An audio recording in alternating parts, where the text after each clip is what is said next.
Assalamualaikum warahmatullahi wabarakatuh. Selamat datang di channel Duta Ilmu. Sahabat ngaji Safinatun Najah, rahimakumullah, salah satu pembahasan penting dalam fikih thaharah adalah mengenai sebab-sebab tayamum. Tayamum merupakan bentuk keringanan, rukhsah, yang diberikan Allah kepada hambanya ketika tidak memungkinkan menggunakan air untuk bersuci. Hal ini menunjukkan betapa syariat Islam penuh dengan rahmat dan kemudahan agar ibadah tetap bisa dilaksanakan dalam kondisi apapun. Bismillahirrahmanirrahim. Faslun, asbabut tayammumi thalathatun, faqdul ma'i wal maradu wal ihtiyaju ilaihi li'atashi hayawanin muhtaramin wa ghairul muhtarami sittatun, tarikus salati wazzanil muhsanu wal murtaddu wal kafirul harbiyyu wal kalbul aquru wal khinziru. A. Sebab-sebab tayammum. Dalam kitab klasik disebutkan bahwa ada 3 sebab utama yang membolehkan seseorang bertayammum, yaitu 1. Tidak adanya air. Ketika seseorang berada di tempat yang jauh dari sumber air atau tidak mampu mendapatkan air untuk berwudu maupun mandi wajib, maka tayammum menjadi solusi agar ibadah tetap sah. 2. Karena sakit. Jika seseorang sedang sakit dan penggunaan air dapat memperparah kondisi atau membahayakan kesehatannya, maka ia diperbolehkan bertayamum. Hal ini sejalan dengan prinsip syariat yang tidak membebani hamba di luar kemampuan mereka. 3. Butuh air untuk keperluan lain yang lebih mendesak. Misalnya, air yang tersedia sangat terbatas dan harus digunakan untuk memberi minum binatang yang dihormati menurut syara. Dalam kondisi seperti ini, tayamum menjadi pilihan agar kebutuhan mendesak tetap terpenuhi tanpa meninggalkan kewajiban ibadah. B. Binatang yang dihormati dan tidak dihormati. Dalam fikih, terdapat perbedaan antara binatang yang dianggap mulia, muhtaram, dan yang tidak. Air boleh diprioritaskan untuk binatang yang mulia, seperti hewan ternak atau hewan peliharaan yang bermanfaat.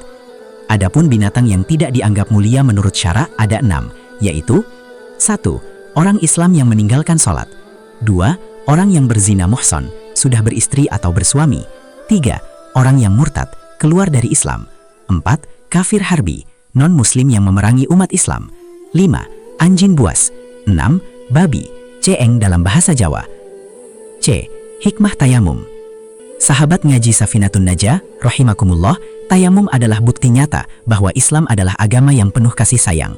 Allah tidak menghendaki kesulitan bagi hambanya, melainkan memberikan jalan kemudahan agar ibadah tetap bisa dilakukan. Dengan tayamum, seorang muslim tetap dapat menjaga kesucian diri dan melaksanakan salat meski dalam keterbatasan. D. Penutup. Dengan memahami sebab-sebab tayamum, kita semakin sadar bahwa syariat Islam senantiasa memberikan solusi dalam setiap keadaan. Kesucian tetap terjaga, ibadah tetap terlaksana, dan kemudahan selalu hadir bagi hamba yang taat. Jangan lupa untuk like dan subscribe channel ini agar tidak ketinggalan pelajaran berharga lainnya. Dan tayangan selanjutnya adalah membahas syarat-syarat tayamum. Sahabat ngaji Safinatun Najah, rahimakumullah, di antara bukti kasih sayang Allah kepada umat Islam adalah disyariatkannya tayamum sebagai pengganti wudu dan mandi besar dalam kondisi tertentu. Namun, sebagaimana ibadah lainnya, tayamum memiliki syarat-syarat yang harus dipenuhi agar sah dan diterima. Tanpa memenuhi syarat-syarat tersebut, tayamum yang dilakukan bisa menjadi tidak sah, sehingga ibadah yang mengikutinya pun tidak sempurna. Melalui artikel ini, kita akan mengkaji secara panjang dan mendalam tentang syarat-syarat tayamum sebagaimana dijelaskan dalam kitab fikih klasik Safinatun Najah, yang telah menjadi rujukan utama dalam pembelajaran dasar ilmu fikih di banyak pesantren dan majelis ilmu. A. Landasan kitab Safinatun Najah tentang syarat tayamum. Dalam Safinatun Najah, syarat-syarat tayamum dijelaskan dalam sebuah fasal yang berbunyi sebagai berikut. Faslun, syurutut tayammumi asyaratun, ayyakuna biturabin, wa ayyakuna turabu tahiran, wa alla yakuna musta'malan, wa alla yukhalitahu daqiqun wa nahwuh, wa ay yaqsidah, wa ay yamsaha wajhahu wa yadayhi bidharbatain, wa ay yuzila an-najasata awwalan, wa ay yajtahida fil qiblati qablah, wa ay yakuna at-tayammumu ba'da dukhulil waqt, wa ay yatayammama likulli fardin. Artinya, syarat-syarat tayamum ada 10, yaitu 1. Harus dengan debu. 2. Debu tersebut harus suci. 3. Debu tidak boleh mustakmal atau sudah digunakan. 4. Debu tidak bercampur dengan tepung atau yang sejenisnya. 5. Orang yang tayamum harus bermaksud menggunakan debu. 6. Mengusap wajah dan tangan dengan 2 kali tepukan. 7. Menghilangkan najis terlebih dahulu. 8. Ijtihad mencari kiblat. 9. Tayamum dilakukan setelah masuk waktu sholat. 10. Satu tayamum untuk satu sholat fardu. Sahabat ngaji Safinatun Najah rahimakumullah, 10 syarat ini menjadi landasan utama agar tayamum yang kita lakukan benar-benar sah dan dapat menggantikan wudhu atau mandi besar. B. Memahami pentingnya syarat dalam tayamum. Syarat dalam ibadah adalah perkara yang harus ada sebelum ibadah dilakukan. Jika syarat tidak terpenuhi, maka ibadah tersebut tidak sah meskipun rukun-rukunnya telah dikerjakan. Sahabat ngaji Safinatun Najah rahimakumullah, memahami syarat tayamum berarti kita sedang belajar tentang kehati-hatian dalam beragama. Islam mengajarkan umatnya untuk tidak asal melakukan ibadah, tetapi melakukannya dengan ilmu dan kesadaran penuh. Syarat pertama, harus dengan debu. Syarat pertama adalah bahwa tayamum harus dilakukan dengan debu atau tanah. Hal ini berdasarkan firman Allah dalam Al-Quran yang memerintahkan bertayamum dengan sya'i dan thayyiban, yaitu tanah yang baik dan suci. Ayyakuna biturabin. Sahabat ngaji Safinatun Najah rahimakumullah, ini berarti tayamum tidak sah jika dilakukan dengan benda selain tanah atau debu yang memiliki unsur bumi, seperti kayu, kain, atau benda logam. Debu menjadi simbol kesederhanaan dan asal-usul manusia yang diciptakan dari tanah. Syarat kedua, debu harus suci. Syarat kedua adalah debu yang digunakan harus dalam keadaan suci dan kering. Wa ayyakuna turabu tahiran. Jika debu tersebut terkena najis, maka tidak sah digunakan untuk tayamum. Sahabat ngaji Safinatun Najah rahimakumullah, hal ini menunjukkan bahwa meskipun tayamum menggunakan tanah, kesucian tetap menjadi prinsip utama dalam bersuci menurut Islam. Syarat ketiga, tidak boleh debu mustakmal. Syarat ketiga adalah debu yang digunakan tidak boleh mustakmal, yaitu debu yang sudah digunakan untuk tayamum sebelumnya. Sahabat ngaji Safinatun Najah rahimakumullah, hal ini mengajarkan kita untuk selalu menggunakan media bersuci yang baru dan belum terpakai sebagai bentuk kehormatan terhadap ibadah. Syarat keempat, tidak bercampur dengan tepung atau sejenisnya. Debu yang digunakan untuk tayamum tidak boleh bercampur dengan tepung, kapur atau bahan sejenis yang menghilangkan sifat asli tanah. Wa alla yukhaliqahu daqiqun wa nahwuh. Sahabat ngaji Safinatun Najah rahimakumullah, hal ini bertujuan agar media tayamum benar-benar berasal dari unsur bumi, bukan dari bahan olahan manusia. Syarat kelima, bermaksud menggunakan debu. Orang yang bertayamum harus benar-benar bermaksud menggunakan debu sebagai media bersuci, bukan sekedar menyentuh tanah tanpa tujuan ibadah. Ayyaqsidah. Sahabat ngaji Safinatun Najah rahimakumullah, syarat ini berkaitan erat dengan niat. Setiap ibadah harus dilandasi kesadaran dan tujuan yang benar, bukan main-main atau kebetulan semata. Syarat keenam, 2 kali tepukan. Syarat berikutnya adalah mengusap wajah dan kedua tangan dengan 2 kali tepukan ke debu. Ayyakuna bidorbatain. Tepukan pertama digunakan untuk mengusap wajah, dan tepukan kedua untuk mengusap kedua tangan hingga siku. Sahabat ngaji Safinatun Najah rahimakumullah, aturan ini mengajarkan ketertiban dan kesempurnaan dalam beribadah. Syarat ketujuh, menghilangkan najis terlebih dahulu.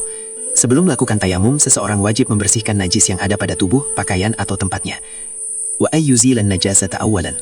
Sahabat ngaji Safinatun Najah rahimakumullah, hal ini menegaskan bahwa tayamum hanya mengangkat hadas, bukan menghilangkan najis.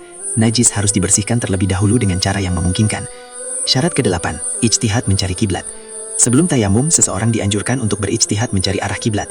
Wa ayyajtahida fil qiblati qablah. Sahabat ngaji Safinatun Najah rahimakumullah, ini menunjukkan bahwa persiapan ibadah tidak hanya bersifat fisik, tetapi juga spiritual, yaitu mempersiapkan diri untuk menghadap arah yang telah ditentukan oleh syariat. Syarat ke-9, tayamum setelah masuk waktu sholat. Tayamum harus dilakukan setelah masuk waktu sholat yang hendak dikerjakan. Jika tayamum dilakukan sebelum waktu sholat masuk, maka tayamum tersebut tidak sah untuk sholat fardu. Sahabat ngaji Safinatun Najah rahimakumullah, ini mengajarkan kita tentang ketepatan waktu dan kedisiplinan dalam beribadah. Syarat ke-10, 1 tayamum untuk 1 sholat fardu. Syarat terakhir adalah bahwa 1 kali tayamum hanya cukup untuk 1 kali sholat fardu. Ayyatayammama likulli fardin. Artinya, jika seseorang hendak melaksanakan sholat fardu berikutnya, ia harus mengulangi tayamumnya. Namun untuk sholat sunnah, ia boleh melakukannya berkali-kali selama tayamumnya belum batal. Sahabat ngaji Safinatun Najah rahimakumullah, syarat ini mengajarkan kesungguhan dan kesadaran dalam setiap ibadah fardu yang kita lakukan. C. Hikmah dan nilai spiritual syarat tayamum. Syarat-syarat tayamum tidak hanya mengatur tata cara, tetapi juga membentuk karakter seorang muslim. Dari debu yang suci, niat yang tulus, hingga kedisiplinan waktu, semuanya mengajarkan tentang kebersihan hati, ketertiban, dan ketaatan kepada Allah. Sahabat ngaji Safinatun Najah, rahimakumullah, melalui tayamum kita belajar bahwa kemudahan yang Allah berikan bukan berarti bebas dari aturan. Justru di dalam kemudahan itu terdapat pelajaran tentang tanggung jawab dan kesadaran beragama. D. Penutup. Sahabat ngaji Safinatun Najah, rahimakumullah, syarat-syarat tayamum sebagaimana dijelaskan dalam Safinatun Najah menjadi pedoman penting bagi kita semua agar ibadah yang kita lakukan benar-benar sah dan diterima oleh Allah Subhanahu wa Ta'ala. Dengan memahami dan mengamalkan 10 syarat tayamum ini, semoga kita semakin dekat dengan nilai-nilai kesucian, kedisiplinan, dan keikhlasan dalam setiap langkah ibadah kita. Wallahu a'lam bishawab. Jangan lupa untuk like dan subscribe channel ini agar tidak ketinggalan pelajaran berharga lainnya. Wassalamualaikum warahmatullahi wabarakatuh. Sahabat ngaji rahimakumullah, pembahasan selanjutnya adalah rukun-rukun dalam tayamum. Bismillahirrahmanirrahim. Segala puji bagi Allah Subhanahu wa Ta'ala yang telah melimpahkan rahmat, hidayah, dan kemudahan bagi hamba-hambanya dalam menjalankan syariat Islam. Sholawat serta salam semoga senantiasa tercurah kepada Nabi Muhammad SAW, keluarga beliau, para sahabat, serta seluruh pengikutnya hingga akhir zaman. Sahabat ngaji Safinatun Najah, rahimakumullah, di antara bukti kasih sayang Allah kepada umat Islam adalah diberikannya keringanan dalam bersuci ketika air tidak tersedia atau tidak dapat digunakan karena alasan syar'i. Keringanan itu adalah tayamum. Meski hanya menggunakan debu atau tanah, tayamum memiliki kedudukan yang agung dalam syariat karena dengannya seorang muslim tetap dapat menghadap Allah dalam keadaan suci untuk menunaikan sholat dan ibadah lainnya. Namun, agar tayamum yang kita lakukan sah dan bernilai ibadah, ia harus memenuhi rukun atau fardu tertentu. Kitab fikih klasik Safinatun Najah menjelaskan rukun tayamum secara ringkas, padat dan sistematis. Dalam artikel panjang ini, kita akan menguraikannya dengan bahasa yang lebih luas, menarik dan mudah dipahami. A. Landasan kitab Safinatun Najah tentang fardu tayamum. Dalam Safinatun Najah disebutkan sebuah fasal penting tentang rukun tayamum sebagai berikut. Faslun, furudut tayamumi khamsatun. Al-awwalu naqlut turabi, al-thani an-niyatu, al-thalithu mashul wajhi, al-rabi'u mashul yadaini ilal mirfaqaini, al-khamisu at-tartibu bainal mashataini. Artinya, fardu atau rukun tayamum ada 5, yaitu memindahkan debu, niat, mengusap wajah, mengusap kedua tangan hingga siku, tertib di antara 2 usapan. Sahabat ngaji Safinatun Najah rahimakumullah, kelima rukun ini adalah pondasi sah atau tidaknya tayamum. Jika salah satu di antaranya ditinggalkan, maka tayamum tersebut tidak sah dan ibadah yang mengikutinya pun menjadi tidak sah. B. Kedudukan tayamum dalam syariat Islam. Tayamum bukan sekedar pengganti darurat yang bersifat sementara, tetapi ia adalah bagian dari syariat yang memiliki dasar kuat dalam Al-Quran dan Sunnah. Allah Subhanahu wa Ta'ala berfirman agar hambanya bertayamum dengan syai dan thayyiban ketika tidak mendapatkan air. Hal ini menunjukkan bahwa Islam adalah agama yang memudahkan, bukan mempersulit. Sahabat ngaji Safinatun Najah rahimakumullah, dengan tayamum, seorang muslim tetap dapat merasakan kehadiran kesucian sebelum berdiri menghadap Allah. Meskipun hanya menggunakan debu, nilai ibadahnya tetap besar, karena yang dinilai bukan semata-mata medianya, melainkan ketaatan dan niat di dalam hati. Rukun pertama, memindahkan debu. Al-awwalu naqlut turabi. Rukun pertama tayamum adalah memindahkan debu atau tanah ke anggota tubuh yang akan diusap. Debu yang dimaksud adalah tanah yang suci, kering, dan memiliki unsur bumi. Secara praktik, seseorang menepukkan kedua telapak tangannya ke tanah atau debu, kemudian mengibaskan sedikit agar tidak terlalu tebal, lalu mengusapkannya ke wajah dan tangan sesuai dengan urutan yang telah ditetapkan. Sahabat ngaji Safinatun Najah rahimakumullah, rukun ini mengajarkan kita tentang asal-usul manusia. Kita diciptakan dari tanah, dan dengan tanah pula, kita diingatkan akan kerendahan diri ketika hendak menghadap Allah. Debu menjadi simbol ketundukan dan tawadu seorang hamba di hadapan Robnya. Rukun kedua, niat tayamum. Ats-tsani, an-niyatu. Niat adalah inti dari setiap ibadah. Tanpa niat, sebuah perbuatan tidak memiliki nilai ibadah di sisi Allah. Niat tayamum yang diajarkan dalam Safinatun Najah adalah sebagai berikut. Nawaitut tayammuma listibahati fardis salati fardhon lillahi ta'ala. Artinya, saya berniat tayamum agar diperbolehkan melaksanakan sholat fardu karena Allah Ta'ala. Sahabat ngaji Safinatun Najah rahimakumullah, niat ini dihadirkan dalam hati pada saat pertama kali memindahkan debu ke wajah. Tidak disyaratkan untuk melafalkannya dengan lisan, tetapi menghadirkannya dalam hati adalah sebuah kewajiban. Niat mengajarkan kita tentang keikhlasan. Segala amal yang kita lakukan, sekecil apapun, jika diniatkan karena Allah, akan bernilai besar di sisinya. Rukun ketiga, mengusap wajah. As-salitsu, mashul wajhi. Rukun ketiga adalah mengusap seluruh wajah dengan debu yang telah dipindahkan ke telapak tangan. Wajah yang diusap meliputi seluruh area wajah, dari batas tumbuh rambut di dahi hingga ke dagu, dan dari telinga kiri hingga telinga kanan. Sahabat ngaji Safinatun Najah rahimakumullah, wajah adalah bagian tubuh yang paling sering dilihat dan menjadi identitas seseorang. Mengusap wajah dalam tayamum melambangkan pembersihan lahir dan batin sebelum menghadap Allah dalam sholat.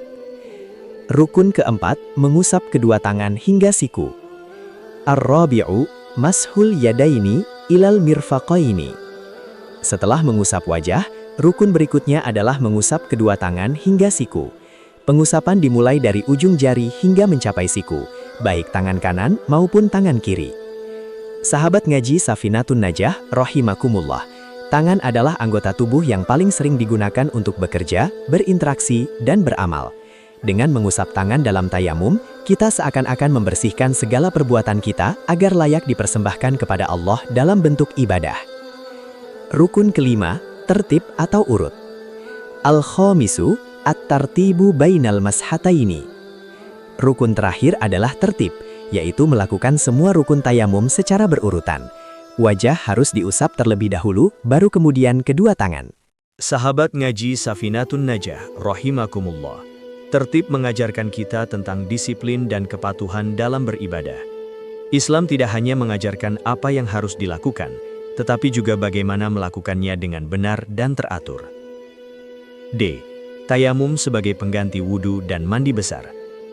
Dalam catatan penting disebutkan bahwa tayamum dapat menjadi pengganti wudhu maupun mandi besar, janabah, apabila air tidak tersedia sama sekali, atau tidak dapat digunakan karena alasan syar'i, seperti sakit atau kondisi yang membahayakan.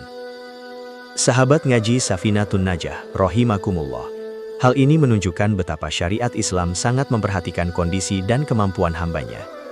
Allah tidak menghendaki kesulitan, melainkan kemudahan dan keringanan dalam beribadah. Hikmah spiritual di balik rukun tayamum. Rukun-rukun tayamum bukan sekedar aturan teknis, tetapi juga syarat dengan nilai-nilai spiritual. Debu mengajarkan kerendahan hati, niat mengajarkan keikhlasan, wajah melambangkan kesiapan diri, tangan melambangkan amal perbuatan, dan tertib melambangkan kedisiplinan. Sahabat ngaji Safinatun Najah rahimakumullah, dengan memahami makna ini, tayamum tidak lagi terasa sebagai ibadah darurat, melainkan sebagai sarana mendekatkan diri kepada Allah dalam kondisi apapun. Penutup. Sahabat ngaji Safinatun Najah rahimakumullah, melalui pembahasan panjang ini, kita belajar bahwa tayamum adalah ibadah yang agung dan penuh makna. 5 rukun tayamum yang dijelaskan dalam Safinatun Najah menjadi pedoman utama agar ibadah kita sah, tertib, dan diterima oleh Allah Subhanahu wa Ta'ala. Semoga Allah memberikan kita taufik untuk memahami, mengamalkan, dan mengajarkan ilmu ini kepada orang lain, sehingga cahaya syariat senantiasa menerangi kehidupan kita di dunia dan akhirat. Wallahu a'lam bissawab. Sahabat ngaji Safinatun Najah rahimakumullah, dalam perjalanan ibadah sehari-hari, tayamum menjadi salah satu bentuk keringanan yang Allah berikan kepada hambanya.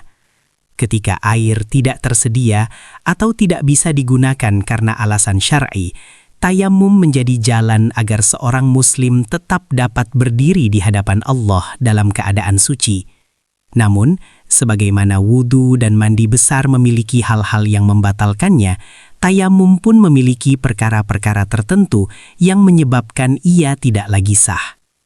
Melalui artikel ini, kita akan mengkaji secara panjang dan mendalam tentang batalnya tayamum berdasarkan keterangan dalam kitab Safinatun Najah, sebuah kitab fikih dasar yang sangat populer dan menjadi rujukan utama di banyak majelis ilmu dan pesantren. 1. Landasan kitab Safinatun Najah tentang batalnya tayamum. Dalam Safinatun Najah dijelaskan sebuah fasal penting mengenai perkara-perkara yang membatalkan tayamum. Teks Arabnya berbunyi, Faslun mubtilatut tayammumi thalathatun, ma abtalal wudu'a warriddatu wa tawahhurul ma'i in tayammama li faqdih. Artinya, perkara yang membatalkan tayamum ada 3, yaitu 1. Segala sesuatu yang membatalkan wudu. 2. Murtad atau keluar dari agama Islam. 3. Menduga kuat adanya air apabila tayamumnya dilakukan karena ketiadaan air.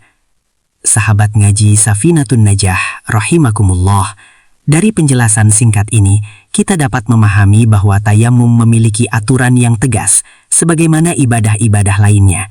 Ia bukan sekedar simbol, tetapi benar-benar pengganti wudu dan mandi besar dalam kondisi tertentu, sehingga keabsahannya pun harus dijaga. 2. Memahami hakikat batalnya tayamum. Secara sederhana, batalnya tayamum berarti hilangnya status suci yang diperoleh melalui tayamum, sehingga seseorang tidak lagi diperbolehkan melaksanakan ibadah yang mensyaratkan kesucian, seperti sholat, tawaf, atau menyentuh mushaf. Sahabat ngaji Safinatun Najah, rahimakumullah, memahami hal-hal yang membatalkan tayamum adalah bentuk kehati-hatian dalam beribadah. Dengan ilmu, kita tidak hanya sekedar melakukan ibadah, tetapi juga memastikan bahwa ibadah tersebut sah dan sesuai dengan tuntunan syariat. 3. Perkara pertama, segala yang membatalkan wudu. Perkara pertama yang membatalkan tayamum adalah segala hal yang juga membatalkan wudu. Artinya, tayamum dan wudu memiliki kesamaan dalam hal pembatalan hadas kecil. Beberapa contoh perkara yang termasuk dalam kategori ini antara lain: A. Keluar sesuatu dari kubul, kelamin depan, atau dubur, jalan belakang, seperti buang air kecil, buang air besar, dan kentut. B. Hilangnya akal, baik karena tidur nyenyak, pingsan, mabuk, atau sebab lain yang membuat seseorang tidak sadar. C. Bersentuhan kulit antara laki-laki dan perempuan yang bukan mahram, menurut pendapat dalam mazhab Syafi'i. D. Menyentuh kemaluan atau lingkaran dubur dengan telapak tangan bagian dalam. Sahabat ngaji Safinatun Najah, rahimakumullah, ketika salah satu dari hal-hal tersebut terjadi setelah seseorang bertayamum, maka tayamumnya menjadi batal. Ia wajib mengulangi tayamum kembali jika masih berada dalam kondisi tidak bisa menggunakan air, atau berwudu jika air sudah tersedia dan bisa digunakan. Makna di balik aturan ini adalah menjaga kesucian lahir dan batin. Islam mengajarkan bahwa kebersihan bukan hanya perkara fisik, tetapi juga kesadaran untuk selalu berada dalam keadaan siap menghadap Allah. 4. Perkara kedua, murtad atau keluar dari agama Islam. Perkara kedua yang membatalkan tayamum adalah murtad, yaitu keluar dari agama Islam. Meskipun ini jarang dibahas dalam praktik sehari-hari, para ulama memasukkannya sebagai pembatal tayamum karena murtad membatalkan seluruh amal ibadah. Sahabat ngaji Safinatun Najah, rahimakumullah, murtad bukan hanya membatalkan tayamum, tetapi juga membatalkan wudu, sholat, puasa, dan seluruh amal ibadah lainnya. Oleh karena itu, menjaga keimanan adalah hal yang paling utama dalam kehidupan seorang muslim. Dalam konteks tayamum, aturan ini mengajarkan bahwa kesucian sejati tidak hanya bersifat fisik, tetapi juga bersifat akidah. Selama iman masih terjaga, ibadah memiliki makna. Namun ketika iman hilang, maka seluruh ibadah pun kehilangan nilainya. 5. Perkara ketiga, menduga kuat adanya air. Perkara ketiga yang membatalkan tayamum adalah menduga kuat adanya air, jika tayamum tersebut dilakukan karena ketiadaan air. Artinya, ketika seseorang bertayamum karena tidak menemukan air, lalu kemudian ia melihat atau meyakini bahwa air tersedia dan bisa digunakan, maka tayamumnya menjadi batal. Ia wajib berwudu atau mandi besar sesuai kebutuhan. Sahabat ngaji Safinatun Najah, rahimakumullah, hal ini menunjukkan bahwa tayamum bersifat sementara dan kondisional. Selama sebab yang membolehkannya masih ada, tayamum tetap sah. Namun ketika sebab itu hilang, maka keringanan pun tidak lagi berlaku. 6. Catatan penting, tayamum karena sakit. Dalam kitab dan penjelasan para ulama, disebutkan bahwa jika seseorang bertayamum karena sakit, bukan karena ketiadaan air, maka melihat atau mengetahui adanya air tidak membatalkan tayamumnya. Sebab alasan utama ia bertayamum adalah ketidakmampuan menggunakan air, bukan karena air tidak ada. Sahabat ngaji Safinatun Najah, rahimakumullah. Ini menunjukkan betapa syariat Islam sangat memperhatikan kondisi dan kemampuan setiap individu. Allah tidak membebani hambanya di luar batas kemampuannya. 7. Hikmah di balik aturan batalnya tayamum. Aturan tentang batalnya tayamum bukan untuk mempersulit, melainkan untuk menjaga kesucian ibadah. Dengan mengetahui batasan-batasannya, seorang muslim akan lebih berhati-hati dan lebih menghargai setiap kemudahan yang Allah berikan. Sahabat ngaji Safinatun Najah, rahimakumullah. Tayamum mengajarkan kita tentang keseimbangan antara kemudahan dan ketegasan. Ada keringanan tetapi ada pula aturan. Ada rahmat tetapi juga ada disiplin. 8. Penutup. Sahabat ngaji Safinatun Najah, rahimakumullah. Dari pembahasan panjang ini kita dapat menyimpulkan bahwa tayamum adalah ibadah yang agung dan penuh makna. Namun sebagaimana ibadah lainnya, ia memiliki batasan-batasan yang harus dijaga.